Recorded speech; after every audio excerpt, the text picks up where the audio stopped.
విచిత్రాల నిధి ఓ విధి విచిత్రాల నిధి వింత కథల సారథి ఆశ నిరాశల వారధి నిరంకుశ నిర్ణయాల నిర్దయవానిధి ఓ విధి విచిత్రాల నిధి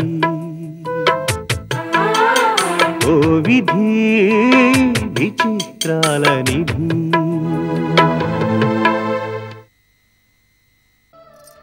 ఖచ్చితంగా తమరు మా అమ్మగారే, రోజు అమ్మగారే. ఏంటి గోలా? చెప్తున్నది నీకు కాదు. నేను మీ అమ్మగారిని కాదంటే వినిపించుకోవే. నా పేరు రోజీ కాదు, మాది పక్కనే ఉన్న పల్లెటూరు. ఒంట్లో బాగోలేక ఇక్కడికి వచ్చాను. నువ్వెవరో నాకు తెలీదు, నీ మొహం కూడా నేను ఎప్పుడు చూడలేదు. వద్దమ్మా, వాళ్ళ అనకండి అమ్మా. అయినా ఇలాంటి దిక్కుమాల పరిస్థితిలో ఉండాల్సిన కర్మ తమకేటమ్మా.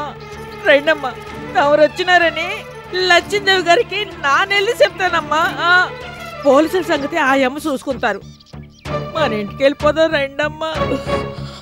ఇల్లేమిటి, పోలీసులేమిటి? నువ్వేం మాట్లాడుతున్నావో నాకు అర్థం కావడం లేదు. ఆ లక్ష్మీదేవి ఎవరో కూడా నాకు తెలీదు. నీ మాటలు వింటుంటే నాకు పిచ్చెక్కేలా ఉంది. ముందెక్కడి నుంచి వెళ్ళు. ఎందుకమ్మా అలాగ దబాయిస్తారు? తమరు మా అమ్మగారు రోజు గోరే. ఇంటికి వెళ్ళిపోదాం రండమ్మా. ఏయ్, మరోసారి ఆ మాట అంటే ఊరుకోను. పోనీ కదా అని ఊరుకుంటుంటే ఎందుకు నన్ను విసిగిస్తావు? ఇదే ఆఖరిసారి చెప్తున్నాను, నేను మీ అమ్మగారిని కాను. నువ్వెవరో నాకు తెలీదు. నాకు అసలు తల తిరుగుతోంది. నీ ప్రశ్నలకి సమాధానం చెప్పే ఓపిక కూడా నాకు లేదు. ముందుక్కడి నుంచి పో. అది కాదమ్మా. వెళ్ళమని చెప్తుంటే నీకు కాదు. ముందుక్కడి నుంచి వెళ్తావా లేదా? మరోసారి నా వెనకాల పడ్డావంటే మర్యాదగా ఉండదు. పో.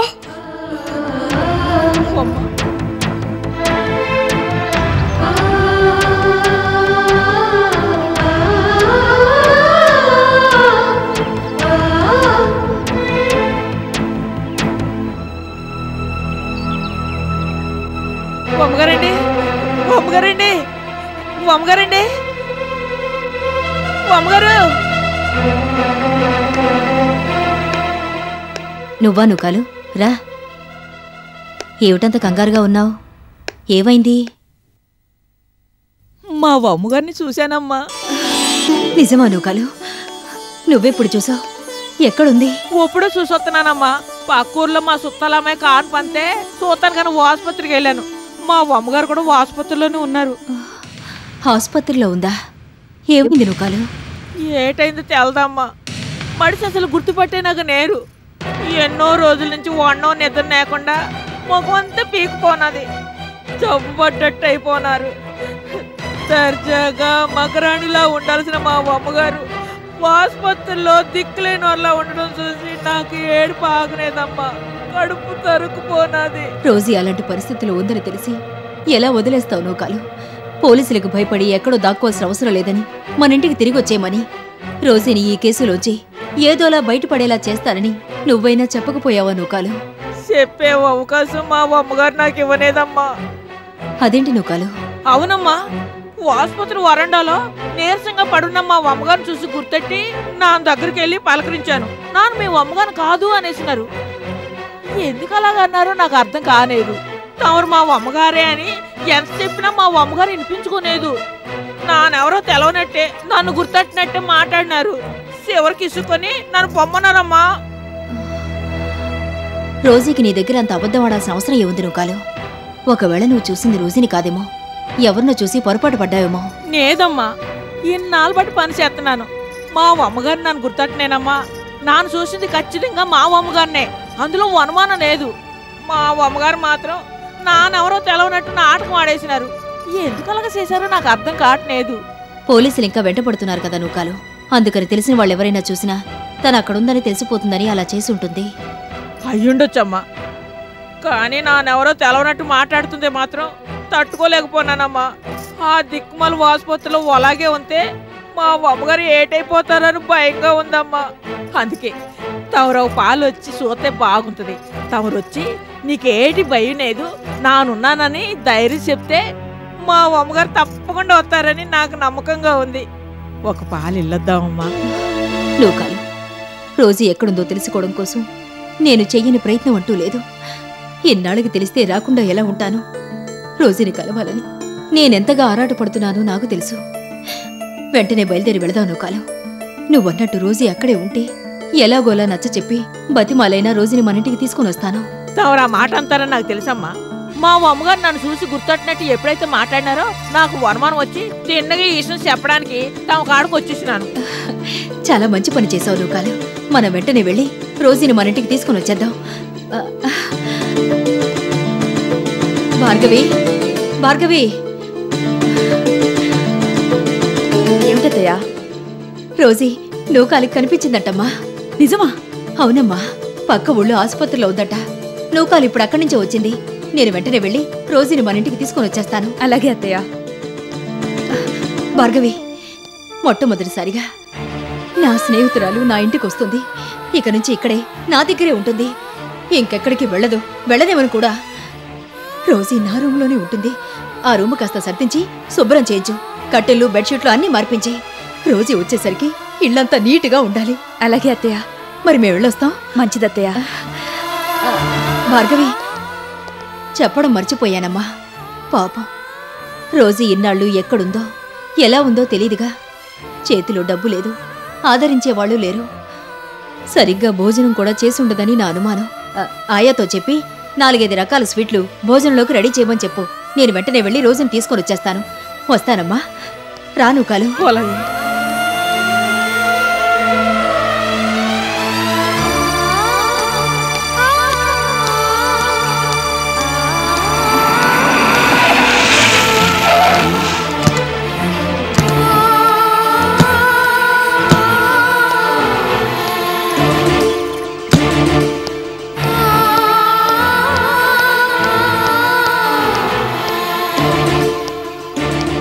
సిస్టర్, ఏం కావాలి మేడం? మాకు తెలిసిన వాళ్ళొకరు హాస్పిటల్లో ఉన్నారు. పేరు చెప్పండి. రోజీ. చూస్తానుండండి.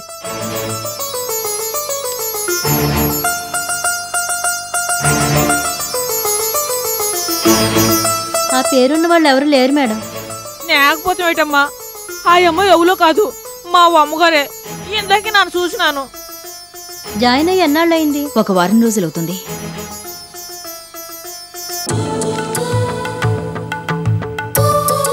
సారీ మేడం, ఆ పేరుతో అయితే ఎవరు లేరు. అది కాదు నరసమ్మ, నువ్వు చూసే ఉంటావు. ఒక పాలు జ్ఞాపకం చేసుకో. కాస్త పెద్దవాడ, తెల్లగా ఉంటారు, బాగా బతికి చెడినవాళ్ళలాగా అవుపిస్తారు. అదేనమ్మా, తలకి పెద్ద దెబ్బ తగిలి వచ్చినారు కదా, ఆ అమ్మే మా అమ్మగారు, రోజు అమ్మగారు. ఆ పేరుతో అయితే ఎవరు లేరు. అదేటమ్మా వలగంటారు.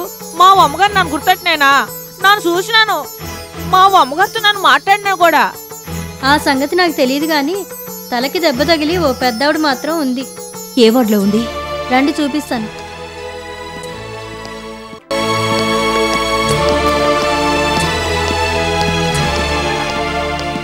ఈ బెడ్డే. నూకాలు, రోజీ ఇక్కడ లేదేంటి? ఏటప్పా మళ్ళీ ఇలాగొచ్చేసినవేటి? చెప్తే గాని ఈ మంచం మీద ఉన్న అమ్మగారు ఆడికెళ్ళారు. ఏటి అవి నీకు తెలుసా? తెలవటం ఏంటే? ఆ అమ్మగారే మా అమ్మగారు, రోజు అమ్మగారు. ఆ అమ్మ దగ్గరే నన్ను పని చేస్తున్నాను. ఏటప్పా నువ్వు చెప్పేది? ఆవిడేటి మీ అమ్మగారేటి? ఆవిడ దగ్గర నువ్వు పని చేయటం ఏంటి? నాకేటి అర్థం కావటం లేదు.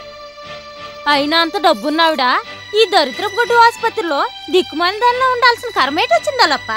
ఆయన్ని ఇంకో పాలు తీరుకొచ్చినప్పుడు చెప్తా గాని మా అమ్మగారు ఏడకని వెళ్తానని చెప్పారా? నాకేటి చెప్పలేదే. పాపం చూడ్డానికి చేయడానికి వెనక ముందు ఓరు నేరు కదా. ఈ ఆసుపత్రిలో ఎలాగుంటుందో ఏటో. ఎంతకీ ఈ అమ్మగారు? లచ్చిందేవి గారని చాలా గొప్పోళ్ళు, ఊర్లో చాలా మంచి పేరున్న వాళ్ళు. మా అమ్మగారు ఈ అమ్మగారు నేస్తాలు. లచ్చిందేవి గారికి మా అమ్మగారు అంతే పేనం. అందుకే ఈడున్నారని తెలవగానే వాళ్ళింటికి తీసుకెళ్దామని వచ్చారు. అలాగా మాటల్లో నాకు మంచి నేత్తం ఉన్నదని చెప్పుకొని ఏడ్చింది. ఈ అమ్మగారు కావాలనా? నిజమా అప్ప? అవును. ఇంకేమైనా చెప్పిందా? నాకు అందరూ ఉన్నా పోరు నేనట్టుగానేనని మాట్లాడింది. తన బాధలో ఒకరికి చెప్పుకోవటం ఇష్టం లేనట్టుగా అడిగిన దానికి కంటి ముట్టినట్టుగానే సమాధానం చెప్పింది. పాపం ఆమెను చూస్తుంటే నాకు జాలేసినది. డాక్టర్ గారి దగ్గర నుంచి ఆయమ్మ దాకా ఆమెను దిక్కుమాలదానా అని తిట్టేవారు. మొన్నటిదాకా ఆమెను వరండాలోనే పడుకోబెట్టినారు. నిన్ననే మంచం మీదకి తెచ్చినారు. అది ఎన్నాళ్ళు ఉంచుతారో తెలదు. డబ్బిచ్చే వాళ్ళు ఎవరన్నా వస్తే మళ్ళీ వరండాలోనే పడుకోబెడతారనుకుంటాను. పాపం ఆ నీలపాలు ఎండిపోయిన రొట్టి కోసం గిలాసు పట్టుకుని లైన్లో నిలబడి ఆయమ్మే తెచ్చుకునేది. అయి పడక వాంతులు చేసుకునేది. నిజం చెప్పొద్దు, ఆయమ్మ బతుకు చూస్తే నాకే ఏడుపు వచ్చేదనుకో. ఇట్టాటి బతుకు ఊరికి రాకూడదురా దేవుడా అనుకునేదాన్ని. ఏ జలములో చేసుకున్న పాపము ఈ జలములో ఇట్ట అనుభవిస్తుందనిపించేది.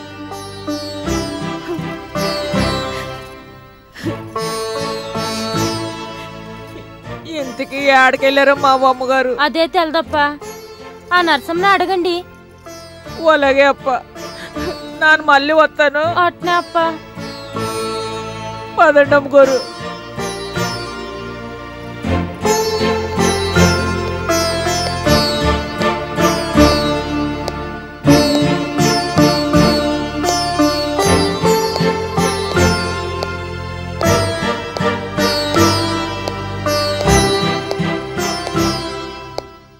పేషెంట్ ఉందా మేడం? మీరు అడిగిన రోజు ఆవిడేనా? అవును, కానీ బెడ్ మీద లేదు. ఎక్కడికైనా వెళ్తానని చెప్పిందా? ఏం చెప్పలేదు మేడం. ఇప్పుడు రోజీ పరిస్థితి ఎలా ఉంది? ఇప్పుడు బాగానే ఉంది మేడం, కానీ అయిన వాళ్ళు ఎవరూ లేకపోవటంతో ఆవిడ బాగా కుంగిపోయింది. ఎన్నాళ్ళు ఎక్కడుందో తెలియక రాలేదు. ఇప్పుడు తెలిసింది కాబట్టి నాతో పాటు తీసుకెళ్ళిపోతాను. అందుకే వచ్చాను. మీరైతే రోజుని డిశ్చార్జ్ చేయలేదు కదా? లేదు మేడం, ఆవిడ వచ్చేదాకా వెయిట్ చేస్తారా మళ్ళీ వస్తారా? ఈ రోజు ఎలాగైనా రోజుని నాతో పాటు తీసుకెళ్ళిపోవాలి. వెయిట్ చేస్తాం. మీ ఇష్టం మేడం, ఆ కారిడార్లో వెయిట్ చేయండి. రాను కాలు.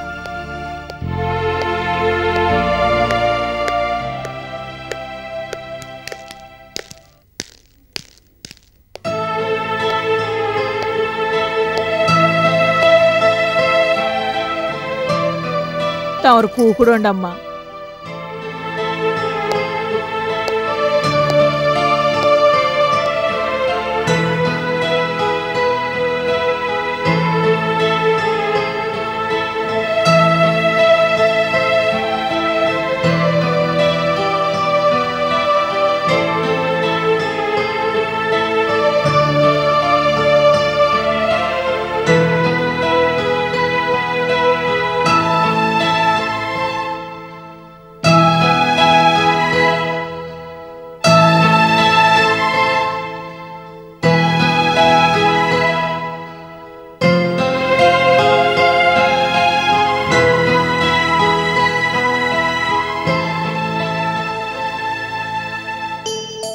అమ్మగారు ఇంతసేపు ఆడికెళ్ళుంటారమ్మా.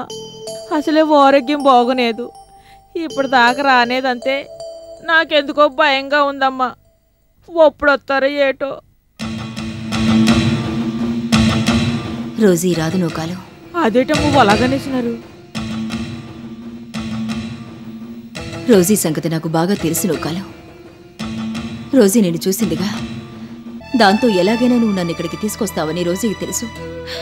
అందుకే నాకు కనిపించకుండా తప్పించుకొని వెళ్ళిపోయి ఉంటుంది. రోజుని కలిసి ఇంటికి తీసుకెళదామని ఎంతో ఆశతో వచ్చాను. ఆ ఆశ నీరు కారిపోయింది. నేను తనకి ఎంత దగ్గర అవ్వాలనుకుంటున్నానో రోజీ నాకు అంత దూరంగా వెళ్ళిపోతుంది. చివరికి నాకు ఈ నిరీక్షణే మిగిలేలా ఉంది నూకాలు. అంత మాట అనకండి అమ్మా. ఇయ్యాల కాకపోతే రేపైనా మా అమ్మగారు కలుస్తారు. మనం వచ్చి చాలా సేపు అయింది. ఇంటికాడ కంగారు పడుతుంటారు. మనం వెళ్దామమ్మా. సరే నూకాలు.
ప్రభువా, ప్రార్థించడానికి ఏనాడు చర్చికి రాని ఈ రోజే ఇలా వచ్చిందేమిటా అని ఆశ్చర్యపోతున్నావా?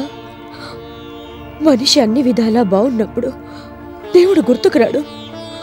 కష్టాల్లో ఉంటే మాత్రం తప్పకుండా గుర్తొస్తాడని పెద్దలు అంటారు. నా విషయంలోనూ అదే జరిగింది. అందుకే నీ సన్నిధికి వచ్చాను.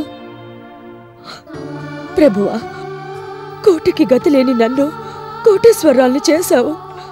ఎక్కడో అనామకంగా మిగిలిపోవాల్సిన నన్ను ఆకాశమంత ఎత్తుకెదిగేలా చేశావు. ఆ కృతజ్ఞత కూడా లేకుండా ఎన్నో తప్పులు చేశాను. మనుషుల జీవితాలతో ఆడుకున్నాను. ఎందరి జీవితాల్లో నాశనం చేశాను. అందుకే ఇప్పుడు నేనున్న భయంకరమైన పరిస్థితుల్లో మనసులో బాధ చెప్పుకోవడానికి కానీ కన్నీళ్లు తుడవడానికి కానీ ఏ ఒక్కరిని మిగల్చుకోలేకపోయాను. అలాగని ఇప్పటికైనా నా జీవితాన్ని చక్కదిద్దామని అడగడానికి రాలేదు. నన్నెందుకు బతికించావని నిలదీయడానికి వచ్చాను. చెప్పు ప్రభు, నన్నెందుకు బతికించావు? నాకు పగ ప్రతీకారాలు తప్ప ప్రేమాభిమానాలు తెలియవు. అణువణువున రాక్షసత్వం తప్ప మంచితనం మానవత్వం కొంచెం కూడా లేదు. ఎదుట వాళ్ళ నవ్వుల్లో కాక వాళ్ళ కష్టాల్లోనూ కన్నీళ్లలోనూ ఆనందాన్ని వెతుక్కునే కసాయిదాన్ని నేను.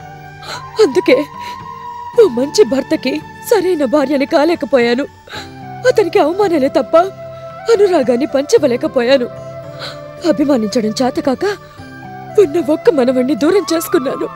చివరికి ప్రాణానికి ప్రాణంగా చూసుకున్నా నా స్నేహితురాలు ప్రాణాలే తీయాలనుకున్నాను. ఇంతకన్నా పాప ఏముంటుంది? అంతటి దుర్మార్గురాలని తెలిసి కూడా నన్నెందుకు బతికించావు? భూమికి భారంగా మిగలడం తప్ప నేను బతుకుండి ఏం ప్రయోజనం ఉందని బతికించావు? నాకు ఒకే ఒక హృదయాన్నిచ్చావు.